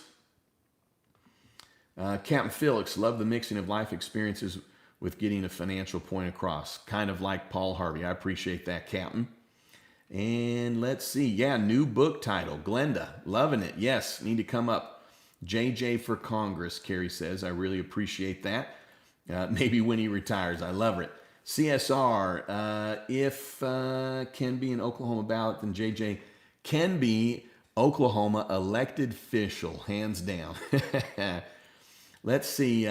Brent Richards, hey JJ, I need to do a QuickBooks update or QB online. Would love to know your thoughts. Well, Brent, that might be a loaded question because I hate QuickBooks Online, and I don't know about everywhere across the nation, but I haven't yet come across any CPAs that I know that like QuickBooks Online. And I've probably done seminars to over 5,000 CPAs in the last couple of years. And the times that I have asked, I don't think I've had one person raise their hand. Now, it may just be because they didn't want anybody to know they liked QuickBooks Online. I don't like QuickBooks Online because it seems as though compared to QuickBooks Desktop that the reports are not as easily accessible as in, I know you can memorize and pull them up and look at multiple reports very quickly on desktop, where with online you have to go back and refresh. And I'm sure that there's some that are experts and can figure out the fastest way and boom, boom, boom, boom, boom. But I don't know anybody that is. So I don't like the reporting mechanism. It's limited in what I can see for clients that I have a handful of clients that somehow got on QuickBooks Online. If I want to look at their full general ledger, I got to export it to Excel. It does seem like some clients are not as easily able to match up received payments to invoices. And I'm sure for those that like QuickBooks Online, it's probably like anything. If you love an Android phone, you know how to use an Android phone and it works great. And you don't know why anybody would use an iPhone and vice versa. So I don't know. I'm just not a fan of QuickBooks Online. I know that there's the added feature that you can log in from anywhere. I do have a client that uses QuickBooks Online, and they seem to have used it successfully, but they're a Mac user, and so they never really had the best version of QuickBooks Desktop because they were using a Mac. So by them going to QuickBooks Online, there was, in essence, some improvements because QuickBooks Desktop for the Mac, I always thought was also kind of not as user-friendly. So for me, I'm also getting up there in age in the sense that, can you teach an old dog new tricks? Sure. But with QuickBooks Desktop, it just works so flawlessly, and it just seems like it's easier to maneuver. Making journal entries seems easier. Correcting things seems easier. And I know that it might also be based on how fast internet is. but it also just seems like any clients that I've been on, and I think at this point maybe 5, and I told them how much I was disappointed in a fun way that they got on QuickBooks Online, but I'm really a big fan of the desktop. So thank you for that, Brent. Great to see you. I appreciate you. Yolanda from California, Central Valley, Hanford, California, and we need help setting up from sole proprietorship to LLC. What is most beneficial? So many of my colleagues help people clinically, but not business oriented. You would make a great therapist, though. Well, I appreciate that, Yolanda. So the one thing to note is California might be one of the states that you really would want to be sure that if you're going to become an LLC, that you go ahead and become an S corporation, meaning you can be an LLC sole proprietor, which just means that you're still filing a Schedule C. You're what's called a disregarded entity for tax purposes, which ultimately means you're not filing a separate tax return. But not knowing California law, but my good friend John Jasper says, we always need to consider state law. And California, I think, is one of those states to consider because I think that you hit some franchise taxes, could be wrong, when you become an LLC. And so there would be very little reason for tax purposes to become an LLC and still file a Schedule C. So in my opinion, if you're going to become an LLC, obviously that's at the state of California level, then you would want to do it and elect with the IRS to be an S Corp. So they are mutually exclusive, meaning the S Corporation is a tax election. The LLC is a legal designation, if you will.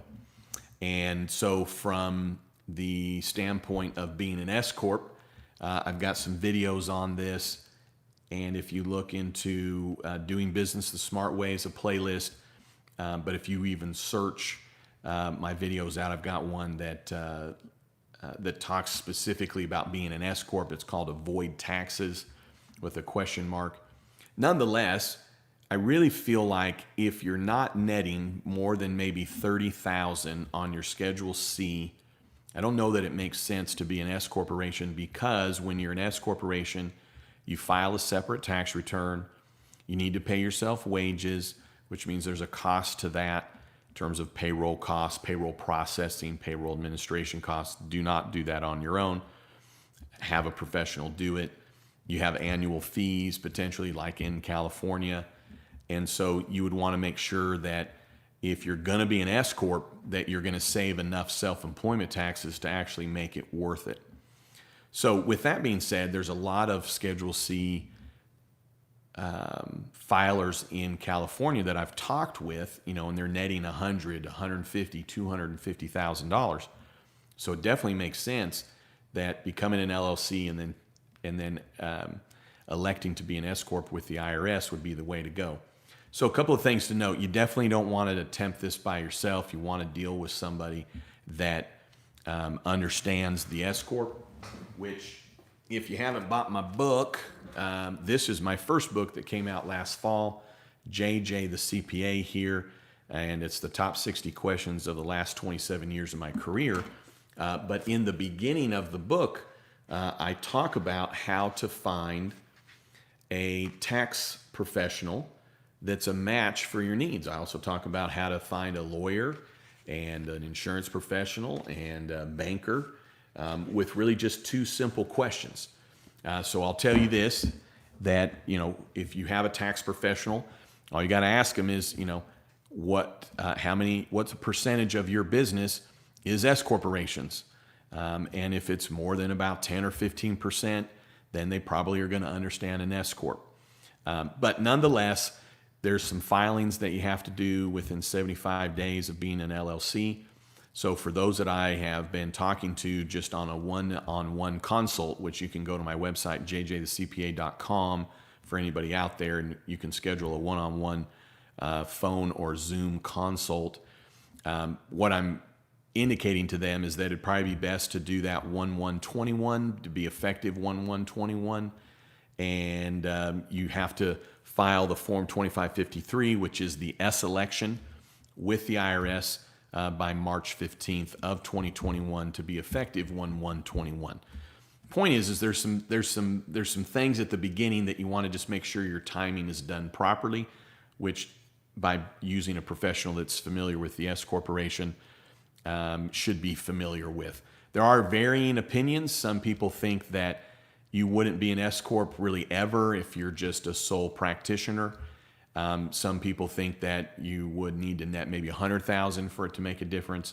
But after 27 years and after talking with over 5,000 CPAs, I feel like 30,000 is a fairly consistent consensus within the CPA EA tax community, at least based on my informal polling. Whenever I do think to bring up the question, it seems like at least 30,000 net starts to make sense to be an S corporation. And then anywhere you are, an LLC makes a lot of sense. It's the limited liability company. All right. Well, let me, so Yolanda, thanks for tuning in. And hopefully that helps there. And Kelly Thomas online, in my opinion, I can't imagine going QuickBooks Online after now having all the functions on desktop. No. Kelly says avoid QuickBooks Online. I loved you, Kelly. Hope you're doing well. Let's see. Like your calmness, many of us LMFTs jump in with CARES Act through the sharing of your videos. But now we're at now what? Yeah, that's right. Thank you so much for that. I really appreciate Yolanda sharing my videos on Facebook. Yolanda, I don't know if we've ever sent you anything, but Yolanda, thanks for sharing our videos. I don't think we have, but send us an email and we'll know it's you, Yolanda. But we'd love to send you a JJ the CPA and the Amanda shirt. This is our limited edition because we were supposed to go on tour to go around and visit with our YouTube family and small businesses that we were helping as a part of our reality show. So this is where we were supposed to go. Of course, we had to cancel all of that, maybe postpone. But love to send you a shirt if you'll send us an email, jj@jjthecpa.com. So thank you so much for that. We got Brendan and Ellis Fun Adventures. What's up? And Hector Garcia is your YouTube CPA and has a ton of QuickBooks Online tutorial. I like his shortcuts, but dislike online. Yes, Kelly, I agree. Yeah, Hector and I know each other, and he is a great guy, has a lot of patience, and does those tutorials. He has been doing YouTube a long time as well. So great information. I have a lot of respect for Hector. Hector Garcia, CPA. And if you do communicate with him, tell him JJ the CPA sent you. And let's see, Stacy Fuller. Yes, Hector is a great ton of people. And Captain Phillips, Democrats had it. All three never got anything done as well. Yes. And let's see. And we've got Carlos. All right. Well, I see lots of thanks, JJ. Let's see. Abed Mahmood, getting stuck in another country and only financial aid, which helped me. Can I not get any federal or state help? I am someone who has drastically been affected by the events of COVID-19. Man, I've lost everything in New York, including my birth certificate. Well, I am really sorry to hear that, my friend. I wish I knew where to send you. I don't, other than maybe your former, or not former, but wherever you were in New York, the Congress person's office. Well, I'm sorry for your circumstances, my friend. Yes, just vote Craig Hobbs. I think Nancy Pelosi should not be allowed any ice cream until stimulus is passed. What do you think? Craig, I think that's great. I love that. I love that kind of humor. Only haircuts. That's right. And Duvall, I'm back. And let's see. Got mine today. Grilled some fajita on the Barbie. Loving it with the JJ. Shout out to JX4 Masterminds, enjoying the content. Oh my goodness. Well, thank you, Solda. Man, I just, that's all one big word, and I went to public high school. I'm just not very good at pronouncing stuff. Stacy Gregory Roth, I've been with QuickBooks Online for 2 years and hate it. Oh man.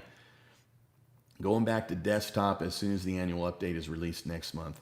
Well, Greg, I'm glad you're going back. I hear you. Don't like QuickBooks at all. I use a spreadsheet on Excel, not easy. My husband's trained me. Happy wife, happy life. There you go. Yes, Greg, use QuickBooks Online. Never had a problem. Love it. I'm glad. And by the way, Captain says, I am not having buffering problems, so it must be, got it, good. And let's see. Oh, and Greg, QuickBooks rocks. And what do we got here? JJ has a video on the LLC versus the S Corp. Yes, thank you, Captain. And Card Shop, on the first book in my reading, I'm still on the insurance section. Well, let's see. The insurance. Yeah, I did cover a lot of insurance in here. Someone gave me a review on Amazon and said, he talks a lot about insurance until you realize that he's trying to sell you some. Well, the thing to note is I can't sell you any because I'm only licensed in Oklahoma, and all of my clients already have insurance, so I wasn't writing this for them to sell. But most of the time with the insurance, CPAs hate it and hate insurance, and so a lot of times CPAs aren't a good resource for information related to insurance. So given that I'm an insurance agent, I put a lot in this book to help clarify things about insurance. And yes, I do think insurance is a good one. But thanks for reading. Thanks for reading everything and being so awesome, CSR. Tom read the AICPA guidelines about reporting PPP loans and forgiveness, debt versus income. If forgiveness is probable, client should get forgiveness, but not official yet. Would you report it as income? Yeah, so Tom, I know that for sure we're not going to report it as income. How I will be reporting it on the tax return, as we know the IRS has indicated it's a reduction of expenses, is really just in other deductions. So if I'm going to an S Corp return or a partnership return, or even in a C Corp. But on page 1, there's other deductions, and then you would list all the other deductions. I'm just going to have PPP, and it'll be a negative expense. So technically, it's kind of the same thing, but I am not including it in gross income or up at the top in other income. CARES Act says it's not income. I don't want it to be confused as income by either the banks or the client later. And it is just a reduction in expenses. And then my plan is if the IRS doesn't ever tell us anything, regardless of when the client has their PPP forgiven, I will be doing the adjustment on 2020's return, as that I think is how it matches up. I don't know that it would make sense to kick that can down the road on that. It'd be some unique circumstances on that. Let's see, Yolanda. So LegalZoom, not a good idea. I will buy your book if it covers my questions. Sweet. I don't know that my book covers the. Well, let me look here. Tax strategies. Well, Yolanda, you should buy my book just because I gave you a good answer. How about that? Let's see. Yeah, it's not gonna cover, because this wasn't meant to be a tax to do, because tax laws change. This is the tax advice that I give in here is kind of timeless strategies, with year-end planning and what is something that's deductible and how you go about it. I didn't want to put in here things that would expire. So there's good advice in here. And then it talks a lot about banking and insurance. I'm a fan of LegalZoom, though. I like LegalZoom, although I do feel like attorneys have their place, meaning if you're just a sole proprietor wanting to set up an LLC and you're not going to have a partner, LegalZoom could be a nice option for you. If you're going to have a partner or a business another shareholder, I don't think you should use LegalZoom because I think you need to include the advice of an attorney. And let's see. Captain Phillips. The later it gets, the more viewers will join in. It's called Late Night Questions Runaway. I love it. Oh, good. John thinks QuickBooks Online is stupid. I'm glad that I'm not alone. Let's see. With Flying Colors. Good to see you. With Flying Colors, I've got the flowers right here that you gave Amanda. You're so sweet. Amanda was in a car accident last week. She's doing A-OK, and but was having a bad day like anybody would.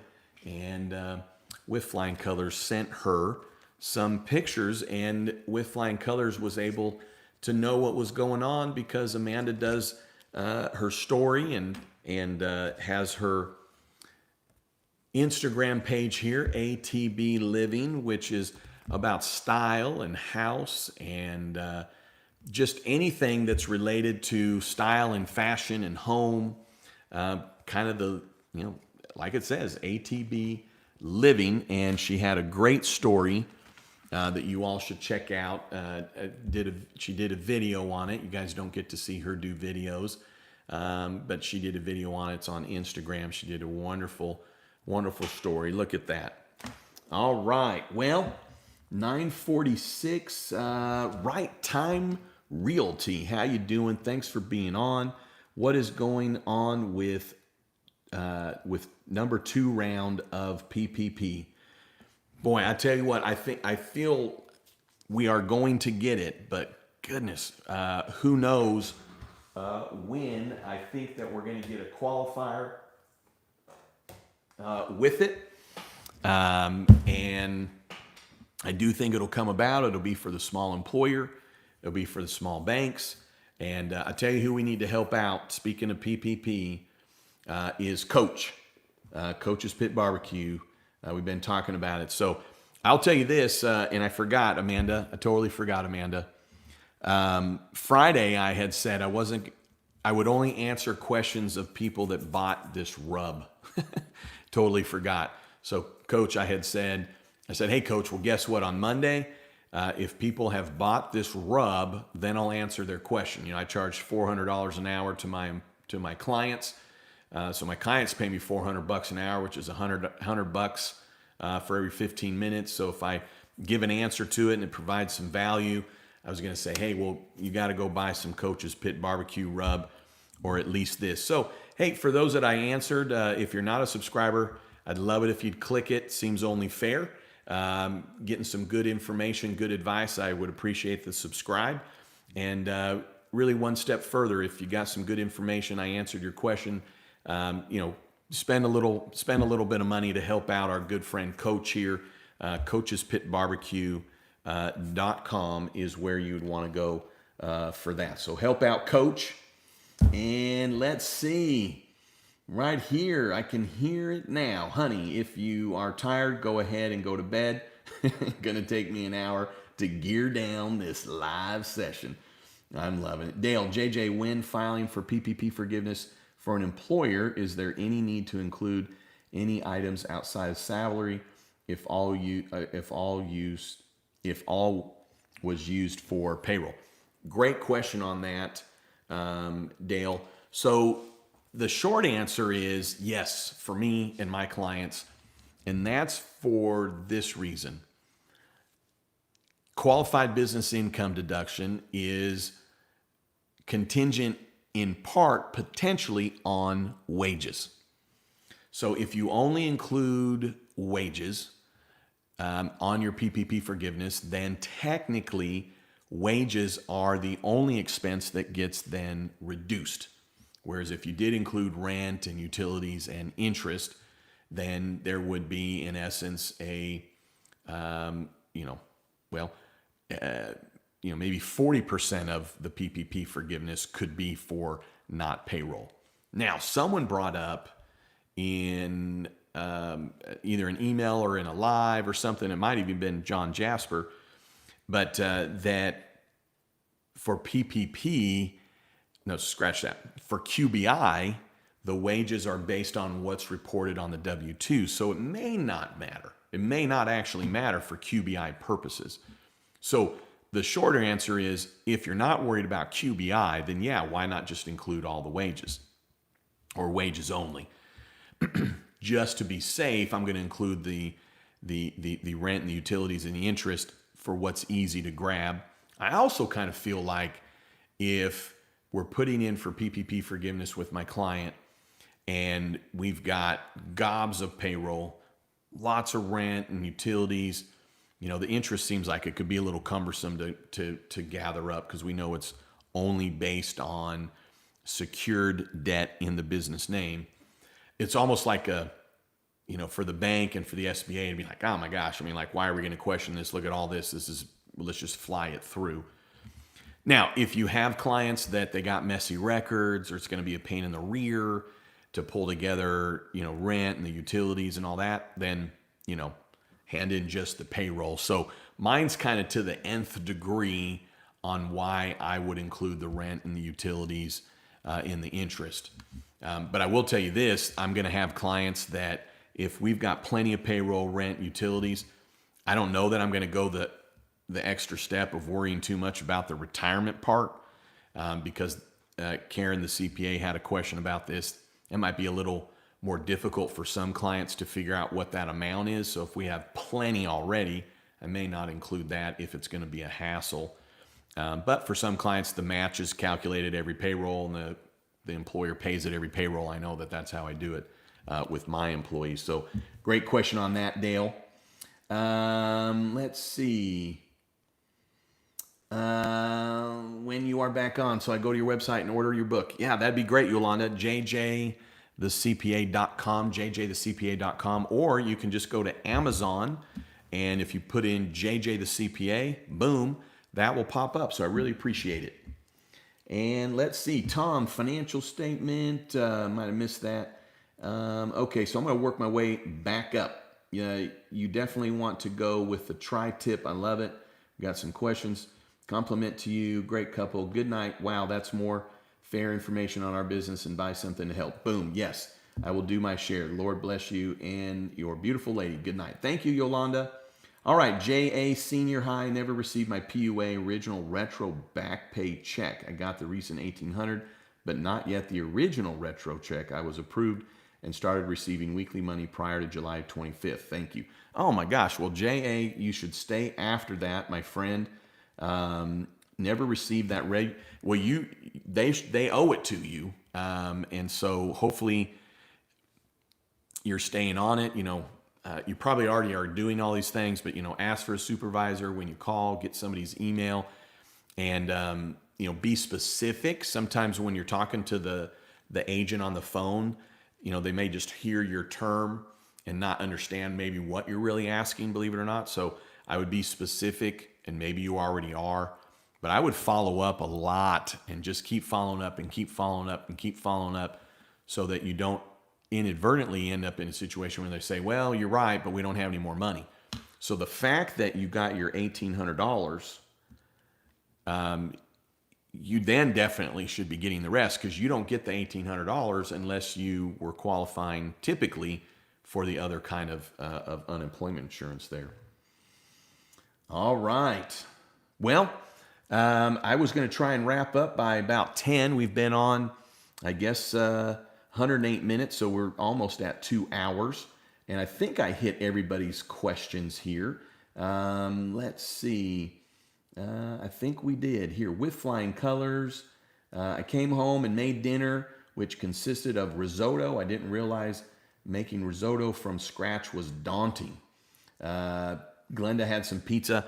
I had some pizza, and I ended up hanging out with Amanda. We watched a movie, and then I needed to get ready for my 12-week group, and then she had to do some stuff with her son, and then all of a sudden I was like, man, I haven't eaten. So I put a frozen pizza in the oven, cooked it, but I've only been able to eat a couple slices, so I am hungry. Tink says, putting in the overtime, I actually have a question. So as I make a profit as a day trader, when do I have to claim those profits as income?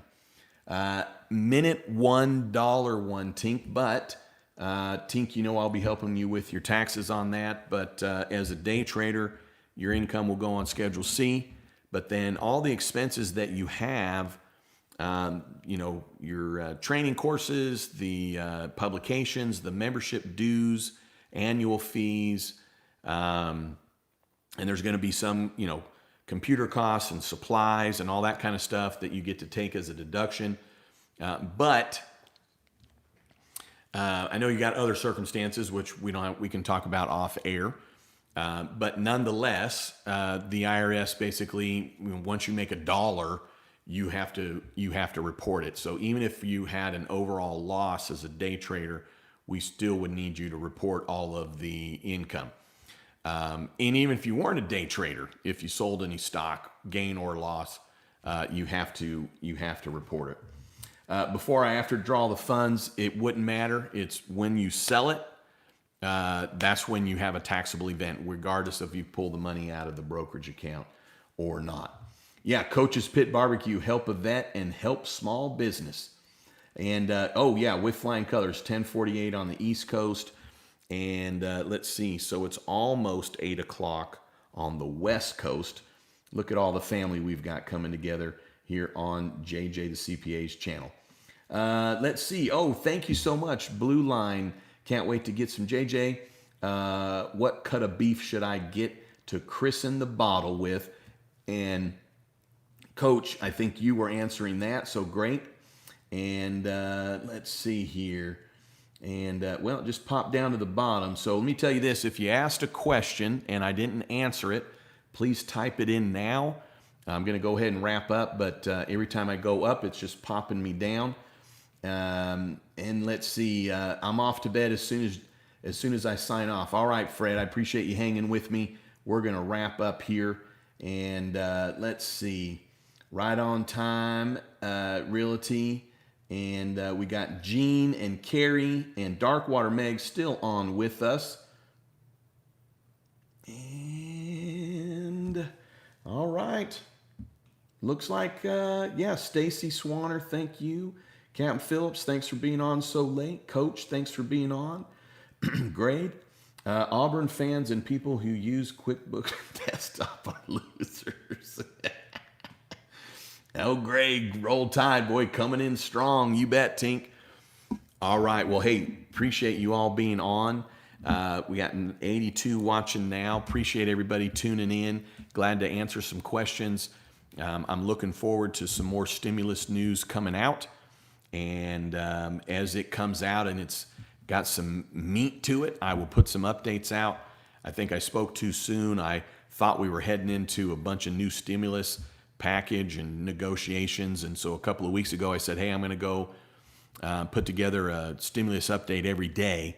And there's just not enough information to do a stimulus update every day. So know when I drop a video that there's going to be something to it, some meat, and you will know as well if it's going to be that we've got a deal. I will be going live. For those of you that have been with me since my channel really took off, which I really appreciate, this, I went live every day. One time we went live, it was 2 different lives in one day, but it was for over 5 hours, answering questions and putting together lots of videos. So hopefully you know this, and if you are watching now, you do. But I love you all. Thank you so much for all the support, and appreciate everybody being on now, and thanks for watching all the videos. Wednesday at 7 p.m. I have my weekly video coming out, which is mistakes that businesses make. Thursday night, I typically have a premiere that I will then be on, and typically it's a little bit of a brown bag. You don't know what you're going to get. Friday I go live, and last week we went live at 5. It didn't seem to go the way that I had hoped, so I don't know if we're going at 5 or 4. But nonetheless, we go live Friday, and then Sunday morning I come out with a video that's really probably just for you all, which is what do you want to talk about, where I just visit with everybody about some things that I've dealt with clients. I've talked recently here about family-owned businesses. What if you don't do something about it, meaning everybody probably takes the approach of, I got to do something about it. Well, what if you didn't? And then Mondays, including today at noon, these are all Central Daylight Time. I have 5 tips in 5 minutes, and then putting in updates in between as well. So really appreciate everybody tuning in to the videos. Thanks for your support of buying my books. And again, if you're here, you probably already got it, but if not, go to Coach's Pit Barbecue and pick up some of this rub. And if for some reason you don't like the price tag of the JJ the CPA, at least pick up one of Coach's. He's got chicken, he's got beef, he also has a pork back here. And then if you haven't already, check out ATB Living on Instagram. It is Amanda's channel or Amanda's page, and what she's wanting to do is what she will do is she's going to be writing her follow-up book. So her book on Amazon to Be a Potato is how she basically skyrocketed on LinkedIn, kind of as an experiment. And now she's starting from scratch on Instagram. So be great if you showed her some love and support, and then she'll have a book following this on how to make it on Instagram. All right. Well, hey, Rob, great to see you. Thanks for being on the whole time. Everybody for being on the whole time. Glenda, thank you. Coach, thank you. Dale, thank you so much. You bet. Jess, really appreciate you. Tink, thank you. Thanks for being on, brother. And it was great to see you on Saturday with Flying Colors. Always wonderful to see you, our wonderful niece. Thank you, Rob. Real-time reality. Everyone enjoy your night. Thank you for that. And Captain Phillips, really appreciate you. Thanks for all the support. Kelly Thomas, thank you so much. Glenda, Rob, Stacy, thank you. JJ and Amanda, have a fabulous evening. You as well. Brent Richards, really appreciate you. Thanks for being on. Card Shop Reality, as always, appreciate you, my friend. Good night, all, he says. And Glenda, be an eggplant. Oh, loving it. Brent, good night. And Coach's Pit Barbecue, good night, good night. And we will see you all soon. Duvall, have a great night as well. Appreciate you. And we will for sure see you live on Friday. And in fact, I don't even know what I was forgetting. This Friday is the live barbecue. So we'll look forward to seeing you on Friday with Coach. And we will be getting that link out. Coach, we need to get the email addresses from you. We've just been waiting. So probably should get the initial list of email addresses on who we need to send the link to. And then we'll start coordinating. And stay tuned. Coach and I will probably go live at least one time to talk a little bit more about what we're going to be doing on Friday. But at the end of the day, Coach is going to teach me, JJ the CPA, on how to barbecue. In fact, I've never barbecued a steak. I've only cooked hamburgers on a barbecue, Coach. That's it. That's all I've cooked was steak, is hamburgers. So y'all are in for a treat because he's going to teach me some tricks while then teaching everybody else. So, all right. Do the test Zoom. It will be fun. Love it. All right. Let's see. Yeah. Isn't that crazy, Duvall? I mean, geez, never have. My son loves Coach's Pit Barbecue, and my son is the one that has cooked steaks for us and chicken. We don't like pork, but nonetheless. All right. Yep, you're right. And I do hot dogs and corn. Thank you. That's Amanda there. How about right? You know what? I grew up in Seattle. No one ate ribs. I didn't know anybody that ate ribs. When I came south, I'm like, you're going to eat what? So no, I've had ribs once, and someone had to cut the meat off of it and then cut it up, and then I ate it, and I still didn't like it. But it was probably because I didn't have Coach's Pit Barbecue rub to go on it. I know. With Flying Colors, that's why we got Friday. Coach is going to show us how it is done. Yeah, Coach, you didn't know. I had 2 Malibus and a Dr. Pepper. All right. Kelly Thomas, rains too much in Seattle for practicing barbecue skills. This is true. Yeah, no one barbecue. There aren't even barbecue restaurants in Seattle. Like when I came down here and people were like, do you want to have barbecue? I thought that meant they were going to go cook something on a barbecue.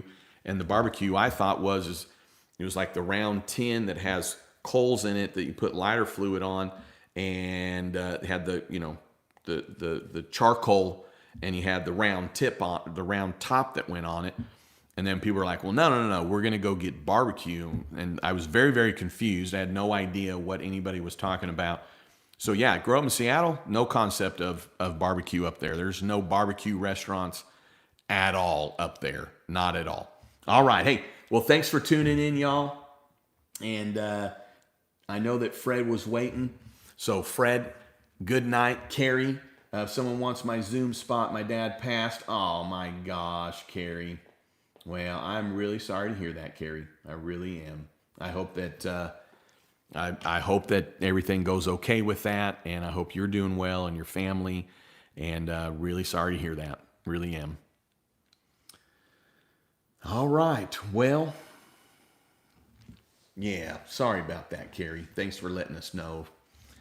Well, we will miss you, and we will save you some. How about that? And you'll be able to watch it back because we are gonna go live on